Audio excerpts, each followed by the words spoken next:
ગુરુજી, મા બાપ પોતાના બાળકોને સારા સંસ્કાર આપે છે, પણ બાળકો કેમ સંસ્કાર નથી અપનાવતા? કારણ કે તમે માત્ર તમારા બાળકો વિશે વિચારો છો, તેમના મિત્રો વિશે નથી વિચારતા. અને તમે અડોશ પડોશના બાળકો વિશે પણ નથી વિચારતા. તમે વાતાવરણ વિશે નથી વિચારતા. અરે ભાઈ, તમારા બાળક પર તમારી અસર ખૂબ ઓછી છે. તેમના સાથી સંગાથીઓની અસર વધુ પડે છે. તેથી બાળકોની જે સંગત છે, તેમના સાથી સંગાથીઓ છે, સ્નેહી મિત્રો છે, તેમના પર તમારું ધ્યાન વધુ હોવું જોઈએ. તેમને સુધારો.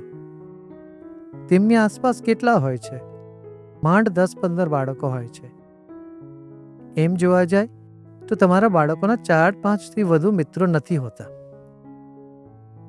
આંગળીઓ પર ગણી શકો છો તેમને. ઘરમાં કોઈ બર્થડે પાર્ટી હોય તો કેટલા લોકો આવે છે? 15-20 લોકો. એમ રોજ રોજ કેટલા બાળકો સાથે વાત કરે છે તમારા બાળકો? 4-5-10. તે 4-5 બાળકો પર તમારી જો અસર થાય તો પછી તમારા બાળકો પણ તમારી વાત સાંભળી લે છે.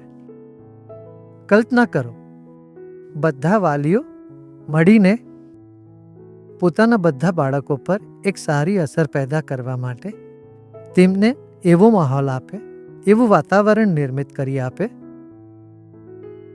તમે જોશો તેમાં મોટું પરિવર્તન આવી જાય છે.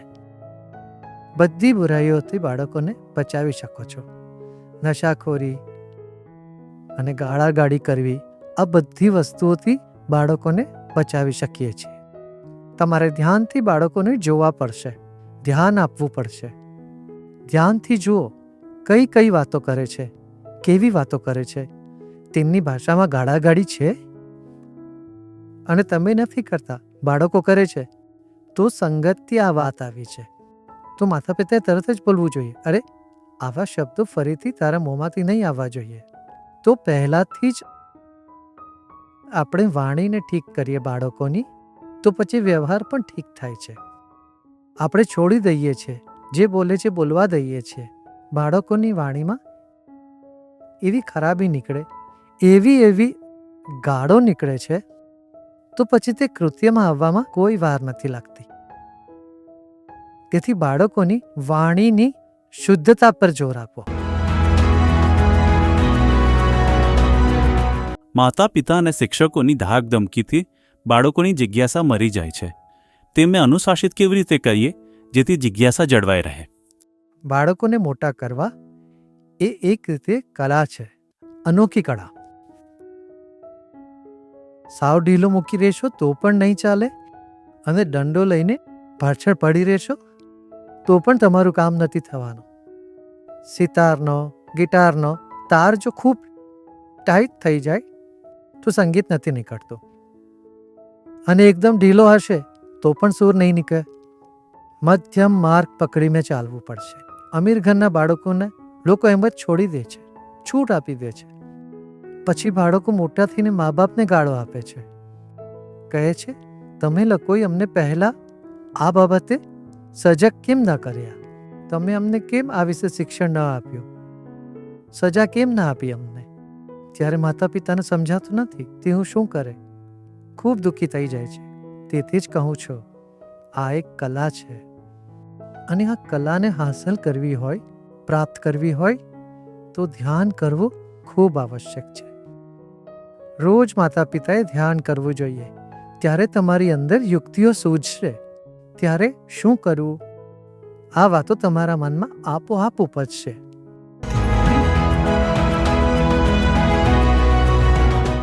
કિશોરાવસ્થામાં થતા માનસિક અને શારીરિક પરિવર્તનો દરેક બાળક માટે નવા હોય છે. આપણા સમાજ અને શિક્ષણ પ્રણાલીમાં એવા શું બદલાવ કરવાની જરૂર છે જેથી બાળકો આ બદલાવને જાતે સંભાળી શકે?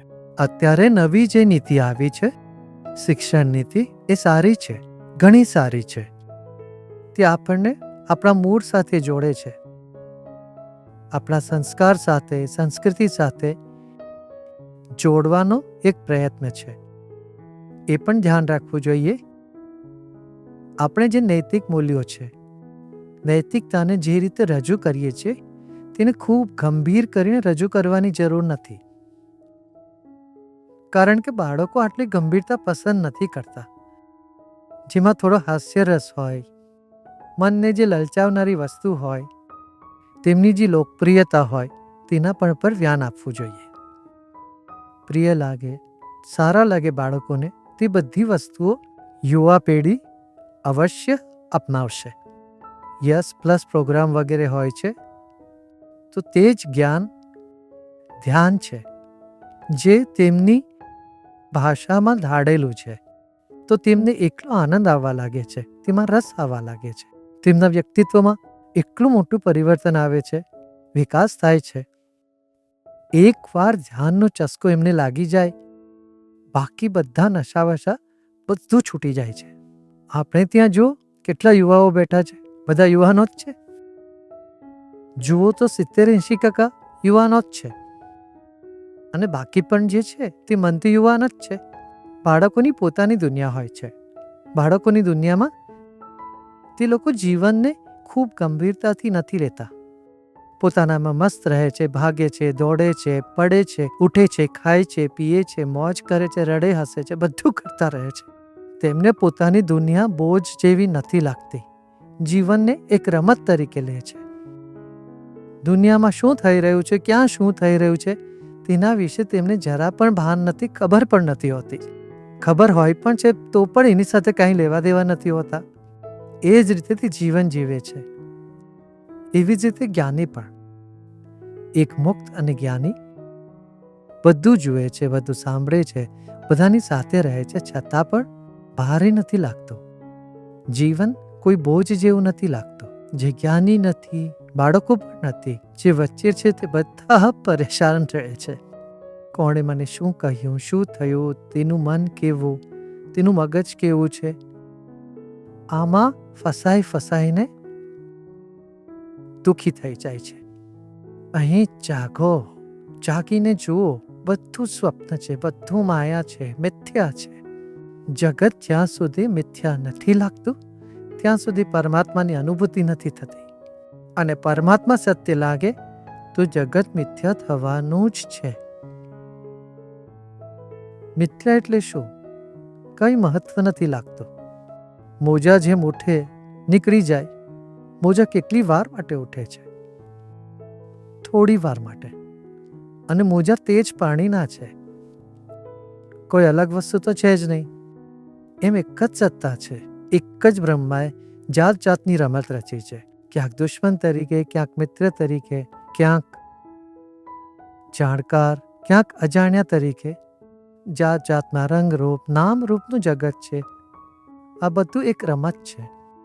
એવો જ્યારે આભાસ થાય છે ત્યારે અંદર એક એવી ઊંડી શાંતિ છવાઈ જાય છે, પ્રસન્નતા છવાઈ જાય છે, જેને કોઈ છીનવી નથી શકતું તમારી પાસેથી. આ જ છે વેદાંતનો સાર. બ્રહ્મ સત્ય, જગત મિથ્યા. મિથ્યા એટલે શું? છે જ નહીં એવું નથી. મિથ્યા એટલે જે બદલાય છે. સત્ય શું છે? જે બદલાતું નથી, જે શાશ્વત છે. આટલું જાણી લેશો તો મન શાંત થઈ જશે, પ્રસન્ન થઈ જશે. અરે અત્યાર સુધી જે પણ કંઈ થયું જીવનમાં તે સપનું નથી લાગતું શું? હવે તમે લોકો ગાડી લઈને આવ્યા, બસમાં આવ્યા, ટ્રેનમાં આવ્યા, ફ્લાઇટ લઈને આવ્યા. હવે ત્યાંથી ચડતી વખતે કંઈક ભાવ હતો, ઉતરતી વખતે કંઈક ભાવ. અહીં પહોંચતા પહોંચતા જે પણ કંઈ અનુભૂતિ થઈ, તો અત્યાર સુધીની જે પણ વાત થઈ, આ બધું સ્વપ્ન જેવું લાગે છે ને? એવી જ રીતે આગળ પણ જીવનમાં બધું થાય છે. કંઈક મનગમતી, કંઈક અણગમતી વાતો બધી ઘટે છે, પછી પૂરી થઈ જાય છે. તો જ્ઞાની માટે પણ જીવન એક રમત લાગે છે, અને બાળકો માટે પણ. અને વચ્ચે જે લોકો છે તેમને બોજ લાગે છે. ચહેરોજુ લટકાવીને ફરતા રહે છે. ક્યારેક લાગે છે એમના ગાલ પર એક તમાચો મારી. કઈ વાતથી અંદર ચકડાઈ ગયા છે. જાગીને જો તો ખરા, અહીં દુઃખી થવા માટે કંઈ જ નથી. કોના માટે રડી રહ્યા છો? જીવન પરિવર્તિત કરતી આવી ટિપ્સ માટે ગુરુદેવની ગુજરાતી યુટ્યુબ ચેનલને સબસ્ક્રાઇબ કરો.